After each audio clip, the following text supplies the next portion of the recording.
Okay, so our next instructional video is how to fit a water bottle cage. So there's not many things that are universal on a bike, but surprisingly the water bottle cage mounts are. So there you go. So most water bottle cages all around the world will fit this universal fitting. So all we need to do is basically just get the Allen key. Sorry, wrong Allen key. There's a range of different fittings with Allen keys here, so that's just a bit of an example that you just got to make sure the Allen key fits. So what you got to do is unscrew the Allen key bolts. Do one at a time or two at a time or whatever. Okay, so now we've got the two bolts out. So we need to put it back on there now.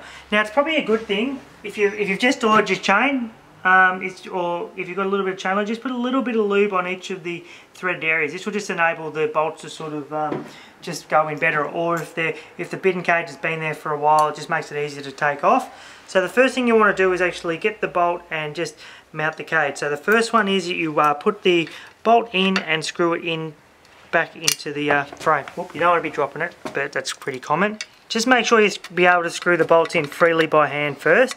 The reason is if it feels a bit tight and you try to force it, you might actually strip the threads in the frame and you would never be able to get it. It would make it very difficult to fit a cage in after that. So just make sure first off, both bolts can be put in freely with hands.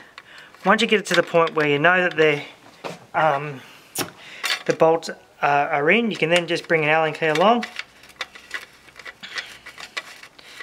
and just screw the bolts down so they're firm. Okay, just to recap, make sure that you screw in the thread by hand first until you get it started. Make sure that when you put your bottle in the cage that it's full of water, because hydration is really important. Thank you. Yeah, keep that bit in and you can... Done.